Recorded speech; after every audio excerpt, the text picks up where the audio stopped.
Welcome to episode 3 of Marathon Talk, powered by Abbott World Marathon Majors.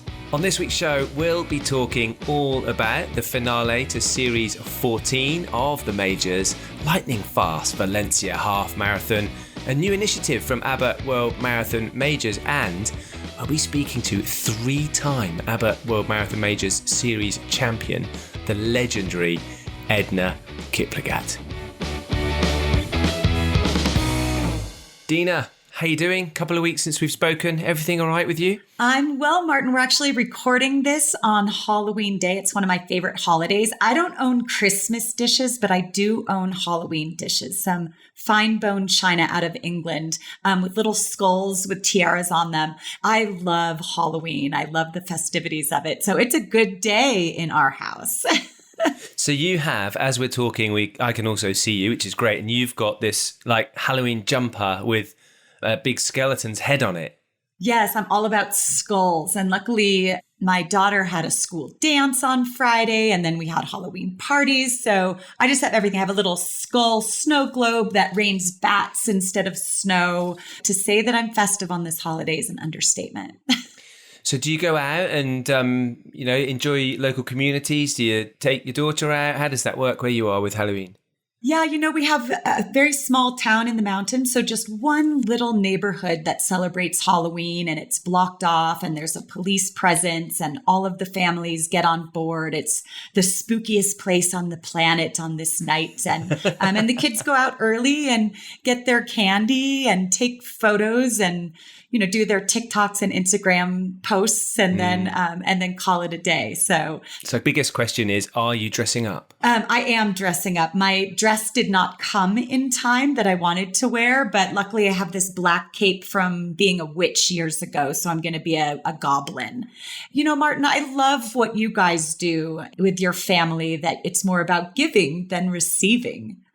Well, it's a slight different take, isn't it? But last year with the kids, we made little fairy cakes with spiders on the top, and then when the kids knock on the door, they give the little fairy cake to the person who answers the door, rather than take sweets all the time. They give a little cake. So they're just a different slant, that's all. Something different to think about. I love that. I'm going to adopt that and in some capacity that this holiday be about giving as well as ingesting candy. Get baking. And the last time we talked, you were about to go stone carving with your family. I would love to hear what you've been up to. I did. We went stone carving on the Purbex, which is on the southern coast of the UK. And there's a fantastic stone carving centre called the Burngate Stone Carving Centre. And we took all the kids there.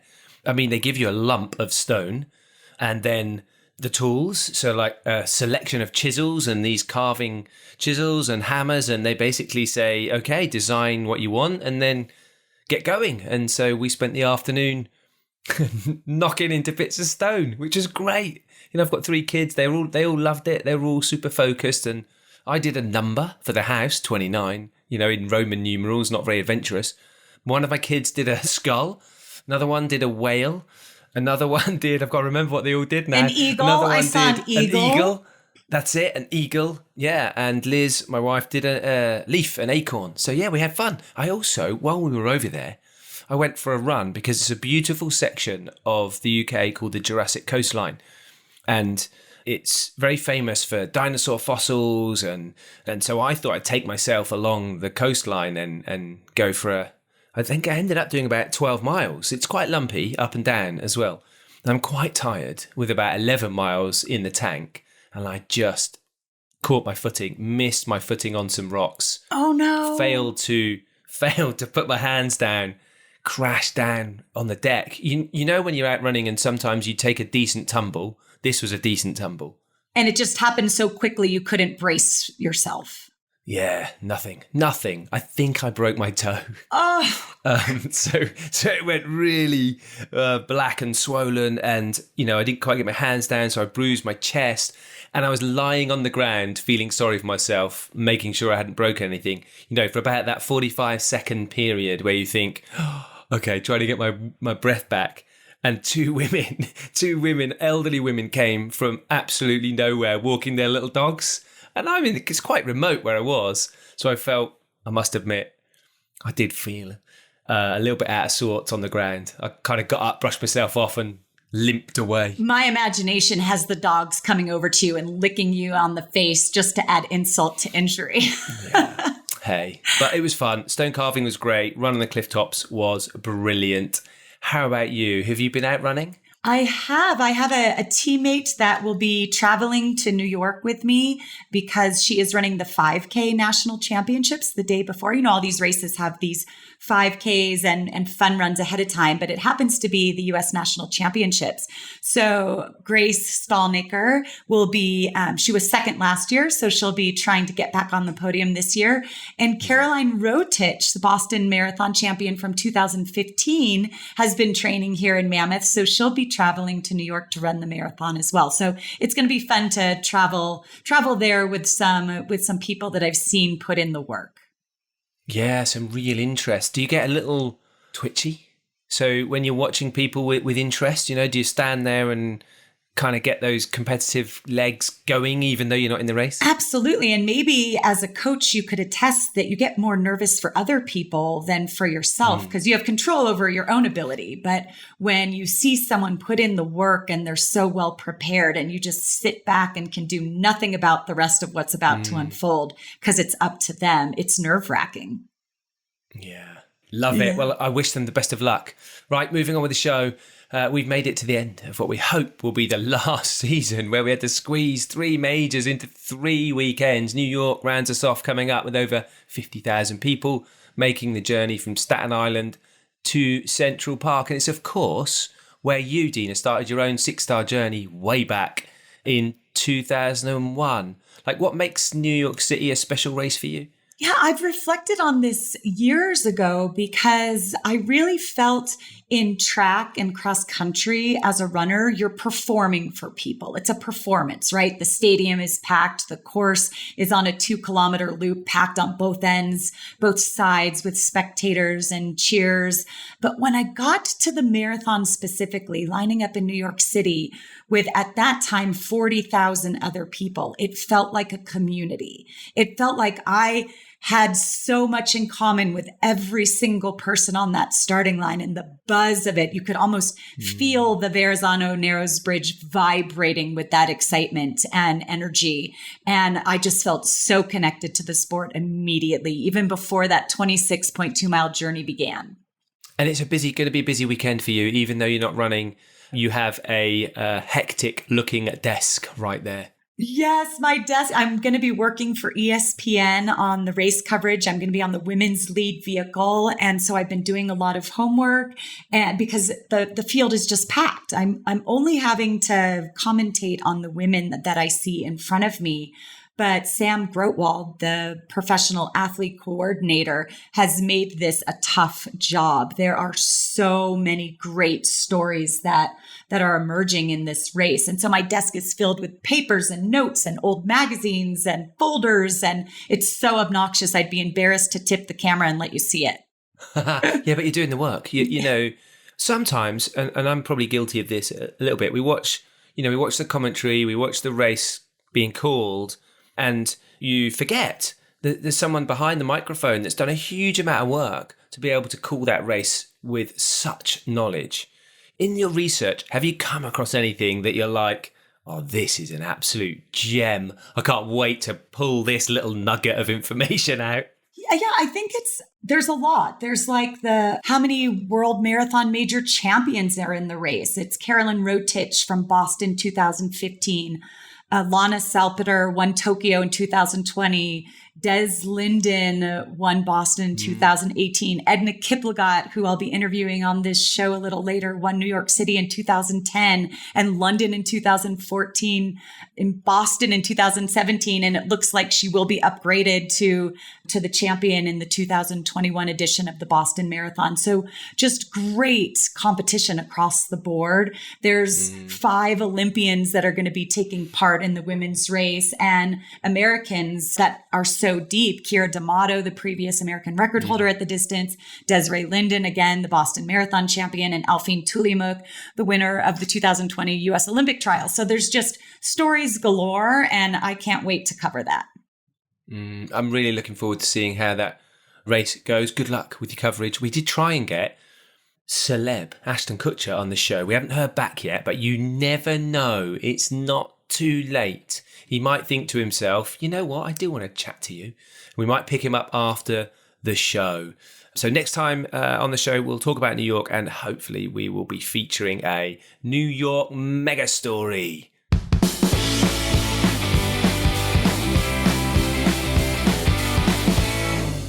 There were no majors to wrap up since our last episode, but elsewhere in the world, an impressive half marathon debut from Germany's Constance Klosterhoffen, otherwise known affectionately as Coco. She ran 1:05:41 in Valencia, where we always seem to see half marathon times that are just jaw-dropping. There was a total of 5 women that ran under 1 hour, 7 minutes. Can you believe that? Well, it's staggering, isn't it? Debuting in 65 minutes and then running under 67. You know, it's not that long ago where you weren't seeing any women running 67 minutes, 5 in one race. Right. And the half marathon has really exploded in performances. We've seen the world half marathon record progress immensely since the coming of super shoes, been broken 12 times since those shoes were introduced. On the men's side in Valencia, another great performance by Kiplagat Candy, who set a new world record in Valencia 2 years ago. He dominated the men's race and won in 58:10, which again, there were 6 men who clocked under 60 minutes for the half. It's just the depth of these races week in and week out is so impressive. Have you been to Valencia? I have never been. My half marathon personal best is from Berlin, which is another fast half marathon, but Valencia has just seen year after year just uncanny performances. Yeah, I've not been either. I've not been at all, but the marathon's coming up in December and we'll probably produce some fast times as well. I think it's because it's always sunny and it's really flat and it always sounds like a place you can run fast, doesn't it? Right. That's it. Valencia. I'm going to Valencia. Yeah.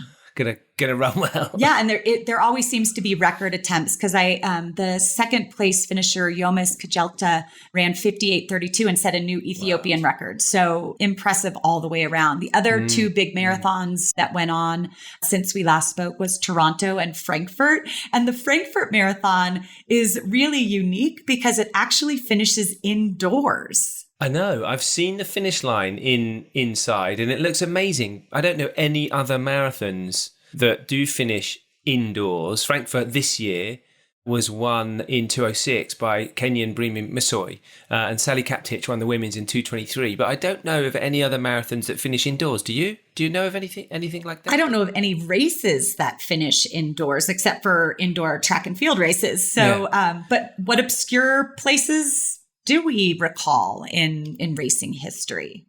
Well, I do know a race, and it escapes me where it is, but it's run around like a shopping centre, a shopping mall. So, and it runs in and out of the mall, like in and out of the doors and through the actual shopping centre. Are the stores open so you could like Apple Pay and just like run past and grab your merchandise? Like supermarket sweeping. Yeah. Do you know that program? Yes. Yes. Yeah, you could have like a marathon supermarket sweep. Your trolley would be just so full. Yeah, your mile splits or kilometer splits would continue to get slower as you tried to push this thing along. I also remember years ago, they used to have an Empire State Building run in New York City. I don't know if they do that anymore, but I remember that being intriguing to me. Yeah, run to the top, finish at the top. Yes. Well, we have some really strange, exciting, challenging races in the UK. There's a race in Somerset where you roll cheese, big piece of cheese down a hill. And you have to chase the cheese. Dina's looking. I know this is podcasting, but Dina's now looking at me with a really sort of like you're crazy, confused face. Yeah, I'll send you something after the show about the cheese racing. Is it called Chase the Cheese? Yeah, something like that. And you roll like a big cheese down a big hill, and then you chase the cheese down the big hill in Somerset. I mean, I think it's got your name all over it. So this would pair well with the race on my bucket list, which is the Marathon du Médoc, where each year there's a different theme and you dress in costume. And instead of getting Martin or Gatorade or Powerade on the course, you get wine. So if you could chase the cheese down the hill and finish with some wine tasting, this seems like the making of a favorite event. Yeah, you get cheese at mile 20, crackers at mile 24, wine at the finish. Brilliant. Yeah, that Marathon de Bedok does look good. We said in the intro to the show, there's been some quite exciting news, actually, from Abbott World Marathon Major HQ in the last week or so. Now, both of us meet people at events around the world, and we're talking about what World Marathon Majors they've done and which ones they've got outstanding and, how they're getting on in chasing their 6-star journey. And all the time we hear, well, I've got this race to do in Boston. I haven't done Boston, or, I haven't done London, but I've tried to get in and I can't get in. And so there's often a bit of a wrestle, isn't there, to get places sometimes. Yeah, and it's so wonderful that now the Abbott World Marathon Major Series has opened up 2,000 guaranteed entry places for the 2023 season, which will help runners along their 6-star journey. It's actually pretty epic because, for example, if you have made some steps along your 6-star journey and you've already got some Abbott World Marathon Major finishes, for example, you've only got Tokyo to go. There are 100 guaranteed places. You still have to pay your entry fee and travel and everything else like that for the places, but you can secure a guaranteed place for 100 runners who still need Tokyo. If you're lacking Boston, there's 150 places for those people who just need Boston. If it's Chicago and you've done 3, 4, or 5 of the Abbott World Marathon Majors already, then there's 250 places up for grabs. And in London, Berlin, and New York City, if you still need London, Berlin, or New York City, and you've got 3, 4, or 5 stars already, then there's 500 places in each of those events up for grabs. You need to check out worldmarathonmajors.com for full details on the processes, and super importantly, you need to make sure your runner portal is up to date. And if you make sure your runner profile in your runner portal is up to date, then you wait for an email, and that email contains a link to an event draw. What an opportunity, Dina. Yeah, it's so great, especially because of the amount of people that we've heard from that are really just have one more to go, and they keep trying and not being able to get in these races are really desirable for great reasons. And we're fortunate to be able to hear those reasons so often of why people love these events, the uniqueness behind them, but also how that 6-star medal wraps up a journey that means so much to each and every one of them. So more dreams coming true in the year to come. And that 6-star medal is, it's such a prize. We saw yours recently. Yours has been kicking around the house for a while now. Where is it?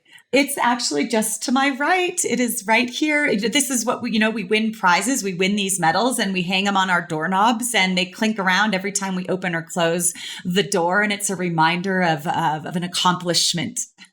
It's still around her neck, people. She's telling you this, but it's still around her neck. I haven't taken it off. I'm starting to get chafed skin around my neck. Hey, but it's a great prize to win. And speaking of great prizes, we saw this little piece of news that did make me smile recently. Eliud Kipchoge, who, recently set the world marathon record in the men's in Berlin, 2:01, improving on his own world record. He won the LG Kenya Awards for their Personality of the Year. And Dina, do you know what he won? Tell me. She does know because she's seen the notes. I see your notes right here. He won a refrigerator and a water dispenser. And a personalized trophy, which is less unique. He did. He's such a humble guy, isn't he? And, getting award. I know it's significant getting awarded, anything that gives you water and refrigerates your food in, places where we may take those things for granted. And of course, they're not taken for granted everywhere around the world. And certain parts of the world, they are real luxuries.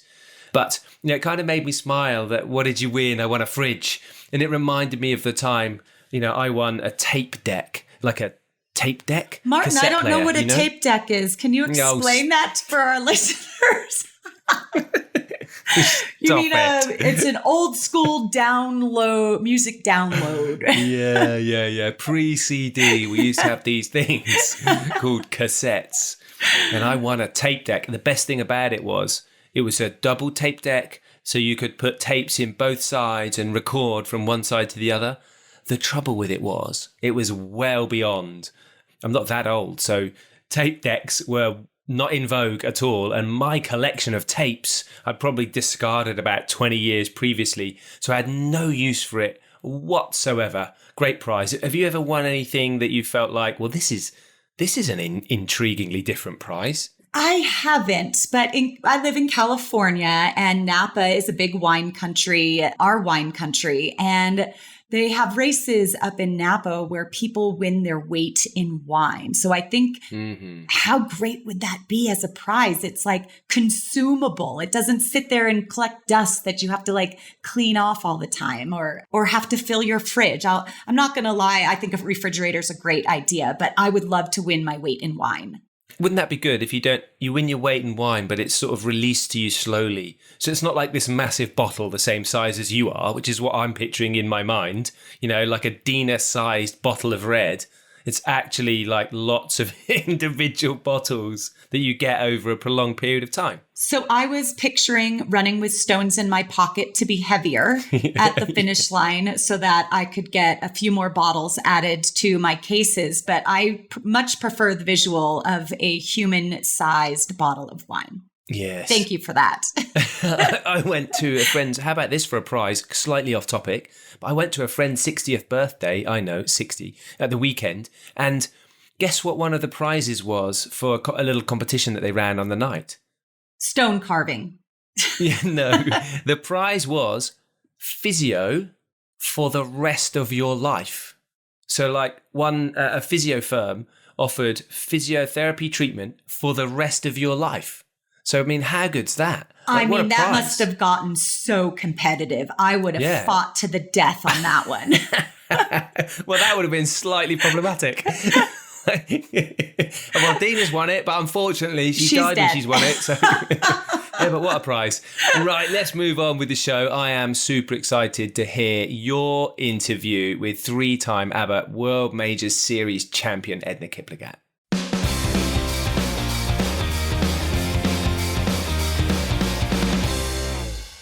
Edna Kiplagat is a force to be reckoned with. She won at the marathon distance in Los Angeles, New York City, London, Chicago, and Boston.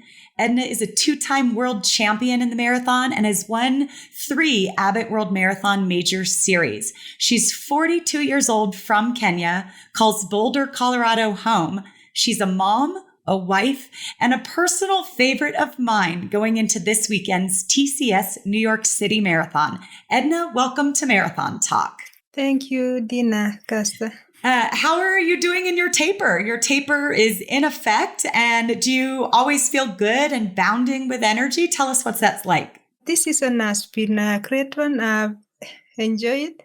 I had good training when I started my marathon build-up in mid of July. So I did a lot of development and mileage build-up. So everything has been going smoothly, and I'm grateful that I don't have any injury, no pain. So this week has been great because I did my last workout on Friday, and now I'm lowering my mileage down towards tapering. So I have a good feeling, and fingers crossed everything goes well this week.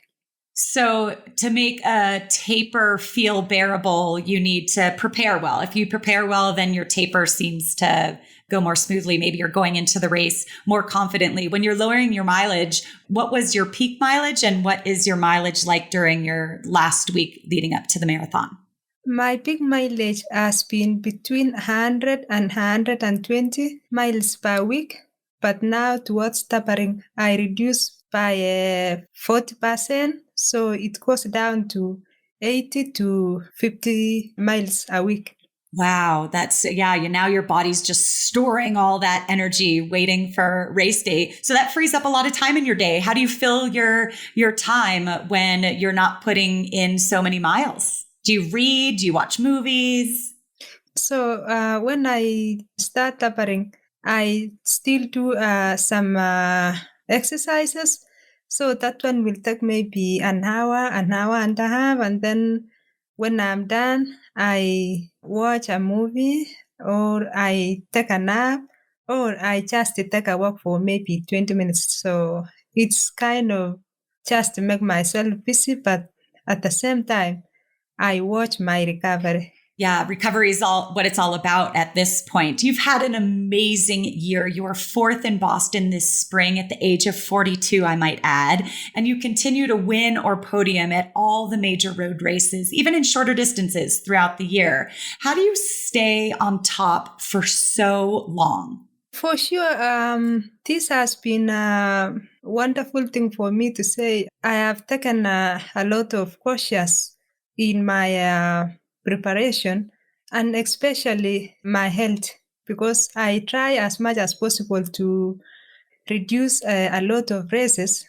and I have to see how I feel in training. So my coach has been there for me to assist me if I do a lot of training and I feel any pain. So he's the one who make sure I reduce the training, and then I always have to tell him how I feel, because if I overdo, I might not be in the right direction. So all the time I have to tell him how I feel, and then we adjust our program. So I've been taking care of as much as possible. I reduce training, and then I just compete maybe 2 races in a year for marathon, and then maybe 2 short races like a marathon or 10Ks. And so I also prepare myself mentally in every race that I go so that I perform. I don't want to do a lot of races. And then I make sure I concentrate with my family, and so that they can also be with me. So most of the time when I was in Kenya, I could only come for races, go home, and when I'm here, I just concentrate with them because I don't go home for training. So I just train here.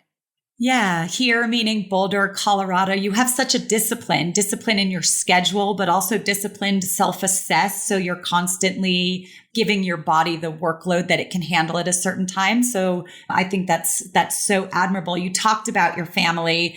You are in the middle of cross country season, both of your kids running. Your daughter, Wendy, just last weekend won the state championships in Colorado.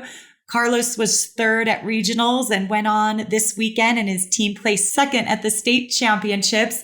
Are you like a quiet observer on the cross country course, or are you just like a screaming fan running all over the course, yelling at your kids and their teammates to go faster? Yeah, I'm kind of in the middle. Sometimes I have that anxiety that I feel, I think she started too early. Oh, I think she started like way back. So I'm in the middle of cheering. And if I see her, like for my daughter, if I see her, she's in the front group. So I just stay quiet. So you're so balanced in everything, right? You're kind of like maybe not a quiet observer, but a nervous observer. And then it gets the best of you and you blurt out some cheering along the way. I love the visual of that. Yeah. If you were to want to pass on a trait of yours to your running children, what would you want to pass on to them? Is it that persistence or discipline? What kind of traits do you value in your own running career that you hope your children have, whether they take it in running or they just use it in life in general? I could say consistency, because that's what has been my routine. Like if there is anything they love to do, I love them to be consistent and be competent, because those are it's great values for them to be competent and be consistent in everything that they do, so that if there is a time that they feel they are down and they are not able to do it that day, then they can be consistent to do it more, and then they can find their way of improving. That's beautiful. And as fast as you are, Edna, your husband, Gilbert Koech, has family records from the 10K to the marathon. So you don't even have your family record in your household. Are his records posted on the refrigerator for your children to try to target and bring down? Yeah, like my daughter, I can say she loves watching videos a lot. So sometimes if she is interested in athletics, then she goes into her room and then she watches what's going on with the athletics, like for the middle schoolers or for the road race or for the track or for the marathon. So she's kind of someone who likes to learn on her own. And then if she has something, then she comes and asks that, like, oh, I saw you when you start, like this week. She was watching that running Los Angeles way back in 2010. And then I had her ask, like, Dad, why you are running in the middle for like 20 miles? So those are some kind of questions, like she want to know how to start from behind and you run towards the winning. So she has been very good to watch. Yeah, but she creates that curiosity on her own. And then she has really good role models in you and Gilbert to be able to ask those questions of so fantastic. So we're talking about being a good example and all of these great traits, character traits that running allows you to have, consistency and discipline. This summer, Outside Magazine did an article on you and called you the Queen of Persistence. What does that word mean to you? What does persistence mean to you? Because that's a pretty amazing title, the Queen of Persistence. So for me, I've been trying since I started running marathon. I've been trying to be in the podium. So always, whenever I get invited to any race, I try to use the same program, try to check at the course, try to check at the elite field, and see how I do my training. So that way I try to see I do the right thing before I go for my race. And so it happens that I go to the race when I'm feeling good, I'm ready to race, and I'm healthy. So I've been lucky to have been in top 3 in most of my races. So I'm seeing it's a way of being persistent in my training and in my racing. Right. And persistent you are. I'm not going to focus on age, 42, because you're still trying to win these races. And really your age just speaks to your experience at this distance, which is your competitive edge every time you get out there. But you're out there each season, whether it's shorter races or the longer distances, and we continue to learn things. So if you were to think of this sport and realize you still have a lot to learn, but this one thing you know to be true, what has this sport taught you undoubtedly? I have a lot to learn, but I know this to be true. What is that thing you know to be true in this sport? I can say it's personal discipline, because if you love something and you want to continue doing it, you can do it. There is nothing like having a negative about it, but all the time, try to be positive and love yourself. So for me, I always know that running has been a job for me. So I have to give it and I have to make it alive for me, because this is something which has changed my life. It has changed the life of my family. And so I make it like a daily thing to do for me. So every day I wake up, I do my training, and then I know this is something which keeps me going.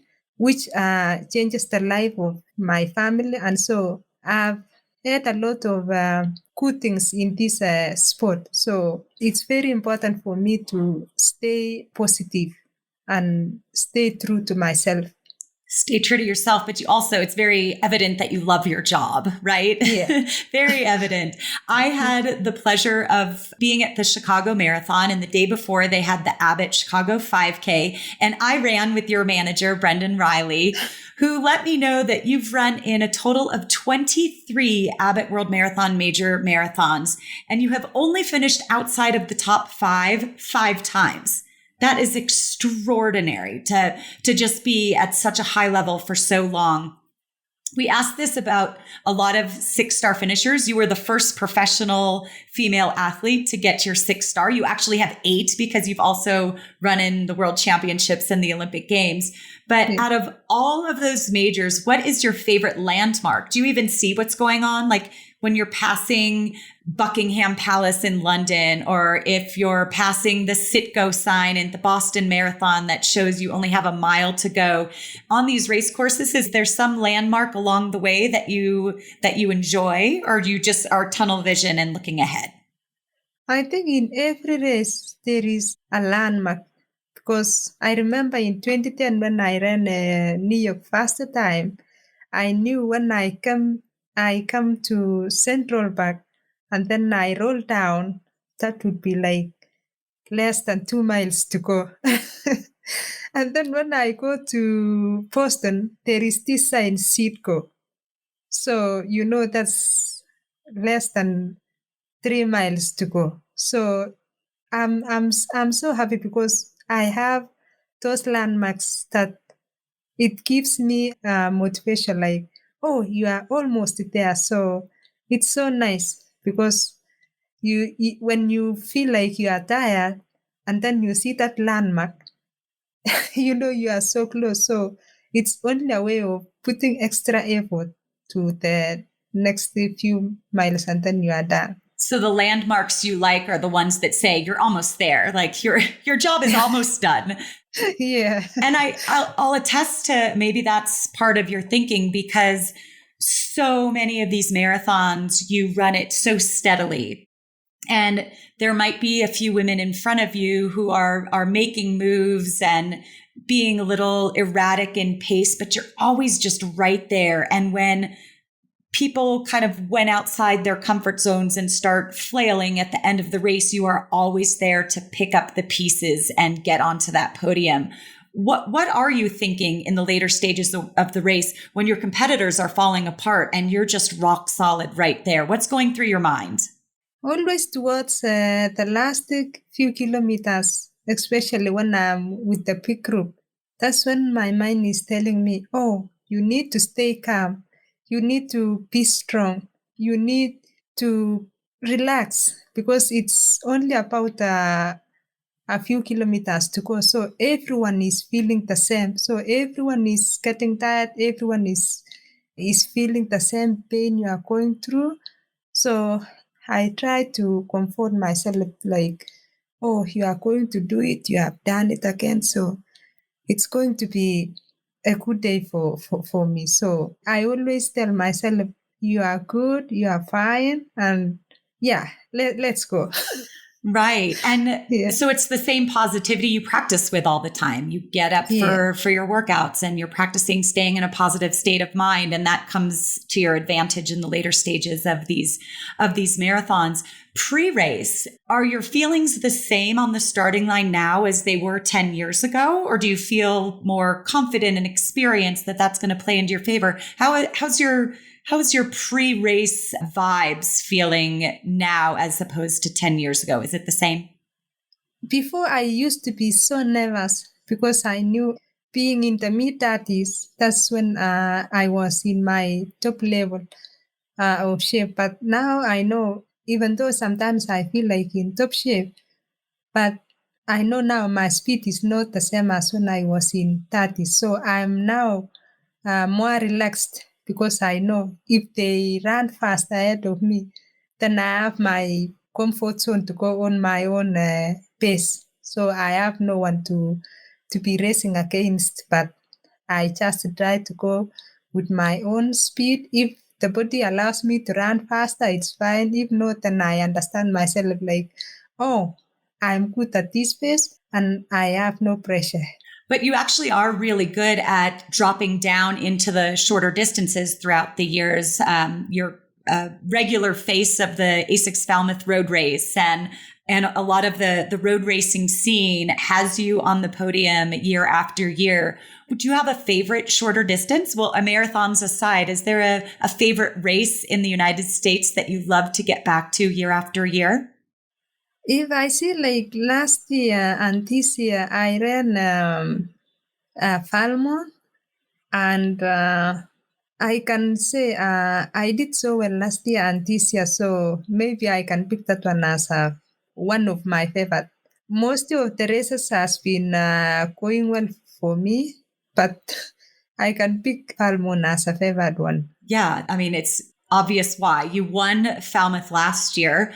You were second this year to former American record holder Kira D'Amato, but have had a great year. And last year, I'm gonna go back, and I'm not gonna spend a lot of time on this because you're so much more than what I'm about to say. But you have been the Abbott World Marathon Majors Series champion 3 times. And a lot of that was due to your competitors being busted for performance enhancing drugs.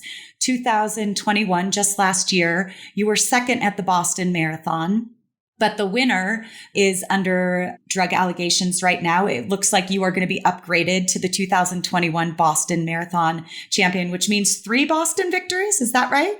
Yeah. So aside from the hundreds of thousands of dollars that you did not get because of people cheating in this sport, tell me what your emotion is 1 year later when did you see on social media? Is that how you found out that the Boston Marathon champion tested positive? How did you find out about that? Yeah, I remember that day. It was on Tuesday, and I was doing my track workout. So when I finished, then I had to do my cool down, and then I checked my phone before I drive back home. So I saw 2 phone calls from Brendan, and then phone calls from Gilbert, and then some messages from a few friends. So, and then I called back, and then they told me like, oh, we have heard there is some news going around like, oh, the winner has been suspended. And I said, oh, okay. I think this is not like a big surprise for me because I was not even like aware that this is going to happen. And already it has taken like the whole year. But what I said was like, okay, we can just let them continue with the process. But the main thing for me now is to continue to focus with my preparation for New Year. So I think this thing has been a big worry because it has been something which has been going on for a very long time. And I think I was heartbroken because if that thing is really going to be true, then I think athletes has to be honest, because now if I had won that year, it could be like big news for me because I could have celebrated in the best way I needed it. But now even if they take me to celebrate, I have no like I don't imagine how I can celebrate it. Yeah. I mean, you said it, it's heartbreaking. That's the emotion, not a celebration like I've won, but it's heartbreaking. Yeah. Yeah. And you also have another race to focus on.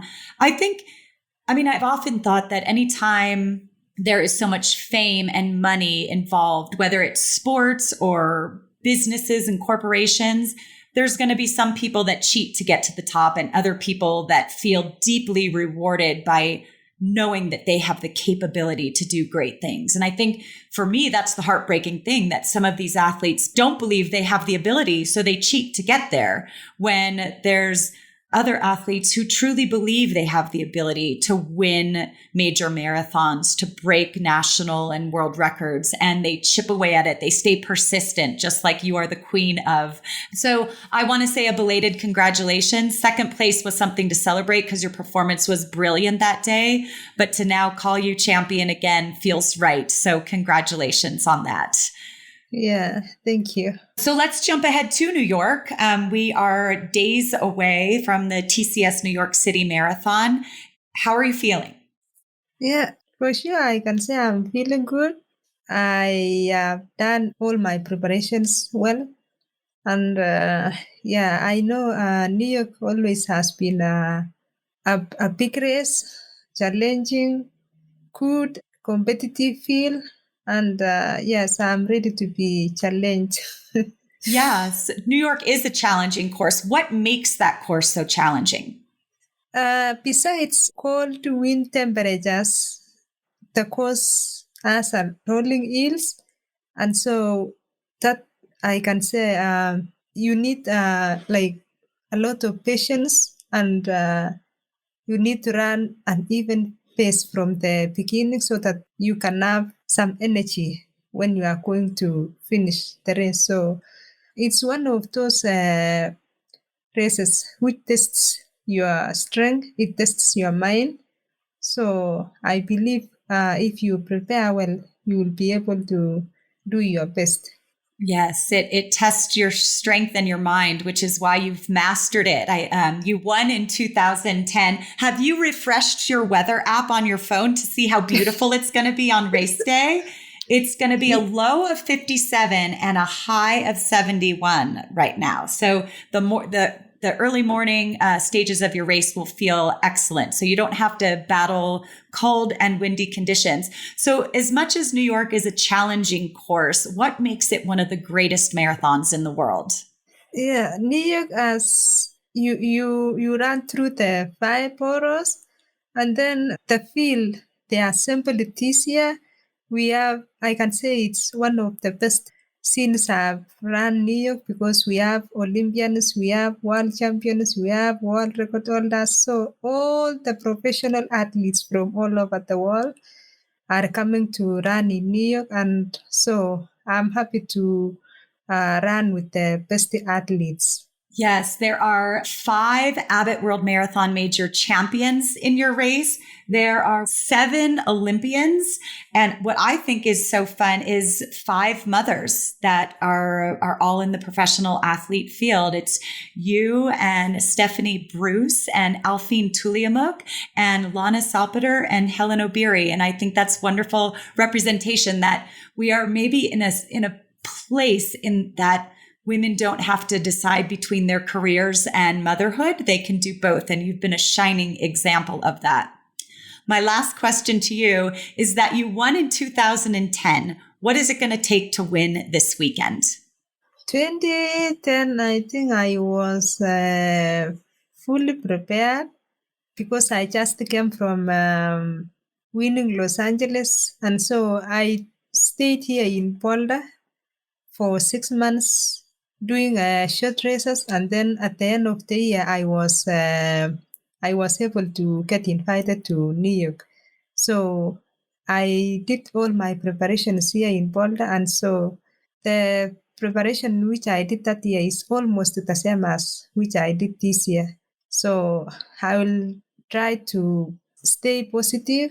I will try to stay calm and run even pace and see how I do it. I know it will be very competitive, but I'm happy that I'm in good health, so I'll try my best. Edna Kiplagat, her bags are packed. She's ready to go to the TCS New York City Marathon. She is a 2-time world champion, winner of the Boston, Chicago, London, and New York City marathons, always world class. She's won the New York City Marathon in 2010. Can she do it again 12 years later? Her credentials, persistence, and discipline are in her favor. Edna, safe travels to you and your family, and the very best of luck at the 51st running of the New York City Marathon this weekend. I'll be cheering. Thank you so much, Dina. See you soon.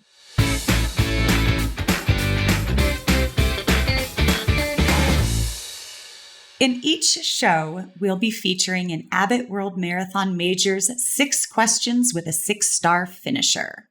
We'll be sharing with our 6-star finishers a regular opportunity to feature on the show.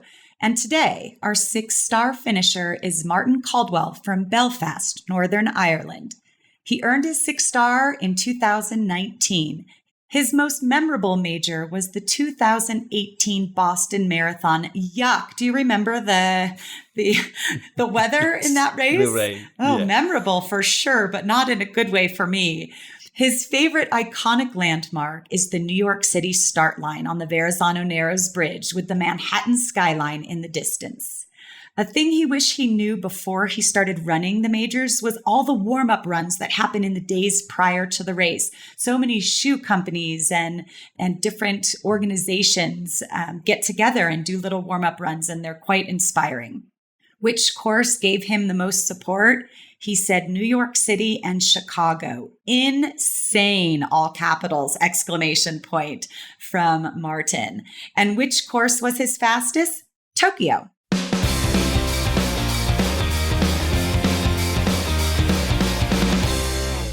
Right, that's it for episode 3 of Marathon Talk powered by World Marathon Majors. Dina, what's on your schedule for the next couple of weeks?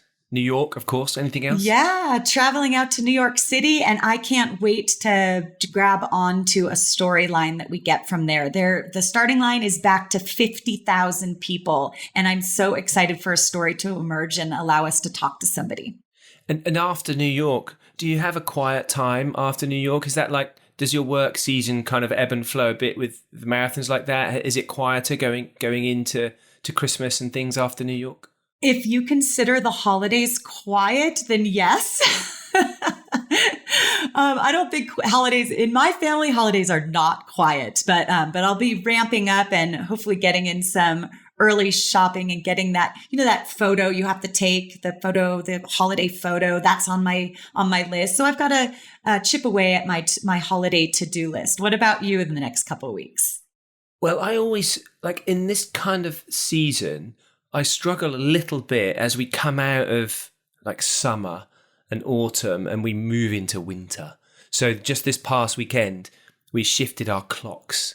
So like it's dark early now in the UK, and that sort of signals this going into winter phase, and everything seems darker and colder and a bit more of a struggle. And one of the things that I know I need to do to get through that is to set myself some sort of interesting winter running goal, of some sort. And over the years, I've probably dreamt up loads of different ones. So I'm super interested. Maybe for next show, we should talk about what my winter goal should be and how to do something interesting and different in winter, particularly at the end of a marathon season when you still got to get going and you still want to run, you still want to do something, but you're not quite ready to launch into a traditional set of base training or anything like that. I need something to keep my mojo up. Not sure what it is yet. So I think I shall try.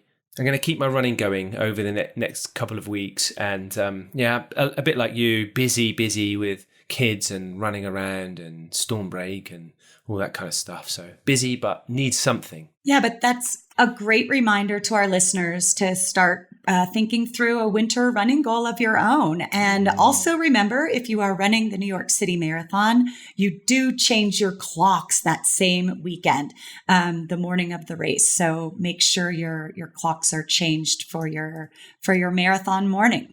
Yeah, great. That is it for episode 3 of Marathon Talk. Enjoy the run wherever it takes you.